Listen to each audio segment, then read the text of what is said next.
আসসালামু আলাইকুম ভিউয়ার্স। আজকে মূলত একেবারে কিন্তু ধানের মাঝামাঝি চলে এসেছি, আপনারা দেখতে পাচ্ছেন।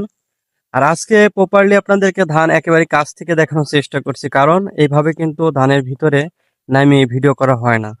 তো আজকে ভাবলাম যেহেতু কিছুদিনের ভিতরে এই ধানগুলা কিন্তু বাসায় নিয়ে যাওয়া হবে, আর চাইলেও কখনো এইভাবে কিন্তু ভিডিওগুলো করা হবে না। তো সুতরাং এই ভিডিওগুলো আপনাদের কাছ থেকে দেখানোর চেষ্টা করছি। যারা আমাদের ভিডিওগুলো রেগুলারই দেখেন, সবাইকে অনেক বেশি ধন্যবাদ। আর আমাদের এই ভিডিওগুলো আমরা দেখি অনেক জায়গা থেকে, মূলত এই ভিডিওগুলো কিন্তু দেখছে। তো সবাইকেই ধন্যবাদ দিলে অনেকটা ছোট হয়ে যায়, কারণ আপনারা প্রচুর পরিমাণে ভালোবাসা দেন আপনাদের জায়গা থেকে। আর আমরা একটা জিনিস লক্ষ্য করছি, যে আমাদের যে সকল প্রবাসী ভাইরা আছে আমাদের বাংলাদেশ থেকে, তারা মূলত আমাদেরকে সবসময় বলে যে ভাই এই ভিডিওগুলো অনেক বেশি ভালো লাগে, আর গ্রামের এই সুন্দর সুন্দর জায়গাগুলো অনেক বেশি মিস করি।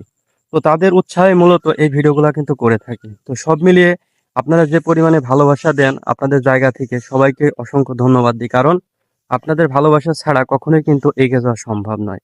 আপনারা আমার আশেপাশে প্রচুর পরিমাণে কিন্তু ধান দেখতে পাচ্ছেন, এই যে দেখুন। এখানে কিন্তু মানে কয়েকশো বিঘা মনে করেন যে ধানি জমি আছে, যেগুলায় শুধুমাত্র ধান চাষ করা হচ্ছে। আর এই ধানগুলা মূলত শুধুমাত্র বাসায় নিয়ে যাওয়ার জন্য কিন্তু অনেক বেশি ভোগান্তির ভিতরে আছে কৃষক ভাইরা, কারণ এই ধানগুলা ইচ্ছা করলে এখন নিয়ে যেতে পারছে না, যেহেতু আমাদের এখানে যে ব্রিজটা আছে আপনারা জানেন, ওই ব্রিজটা প্রপারলি কিন্তু একেবারে অকেজো হয়ে গেছে, মানে উপর দিয়ে যাওয়াটা অনেক বেশি রিস্ক হয়ে যায়। তো যার কারণে এখন চাইলে ওই ব্রিজের উপর থেকে কেউ ধানটা বাসায় নিয়ে যেতে পারছে না। তো এই ব্রিজটা এখন পুনরায় কি করতে হবে, নির্মাণ করতে হবে, নয়তো যে সমস্যাগুলো আছে এটা সমাধান করতে হবে। আমার মনে হয় এই ব্রিজটা আর কখনো ওইভাবে মানে যে সমস্যাটা হয়েছে সমাধান করা সম্ভব না, এখন পুনরায় একেবারে নতুন ভাবে এগুলা তৈরি করতে হবে। তো আপনাদেরকে অবশ্যই বলবো, আপনারা অবশ্যই ভিডিওটা সবাইকে দেখার সুযোগ করে দেবেন। যেসব কৃষক ভাইরা আছে তারা যেন অন্তত এই ভিডিওটা সবাই দেখতে পারে, কারণ আপনাদের একটা শেয়ার বা আপনাদের একটা ভালোবাসাই মূলত এই ভিডিওগুলা সবার কাছে কিন্তু পৌঁছায় যেতে পারে। আমরা কখনো চেষ্টা করলে কারোর কাছে ভিডিওগুলা কিন্তু পৌঁছাইতে পারি না। আমরা শুধুমাত্র কন্টেন্ট তৈরি করতে পারি, আর এই ভিডিওগুলা শুধু আপনাদের মাধ্যমে সবার কাছে কি পৌঁছায় যায়। শুধুমাত্র দেশ না, দেশের বাইরে বিভিন্ন জায়গা থেকে কিন্তু আমাদেরকে বিভিন্ন রকমের কমেন্ট আছে।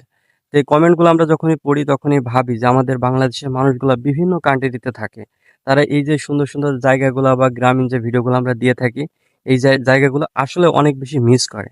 তো যার কারণে সবাই কিন্তু এই ধরনের জায়গাগুলো দেখতে চায়। তো তখন আমরা কি করি, এমন সুন্দর সুন্দর জায়গায় আসি এবং আপনাদেরকে এই গ্রাম বাংলার প্রত্যেকটা যে সবুজ শ্যামল জায়গাগুলো আছে সেগুলো দেখানোর জন্য চেষ্টা করি। আপনারা কি করবেন, আপনাদের জায়গা থেকে অন্তত আরো যেন সবাই দেখতে পারে সেই জায়গাটা অন্তত তৈরি করে দিবেন, কারণ আপনাদের মাধ্যমে আমরা সবসময় চাই যে সবাই কাছে অন্তত এই ভিডিওগুলো পৌঁছায় যায়।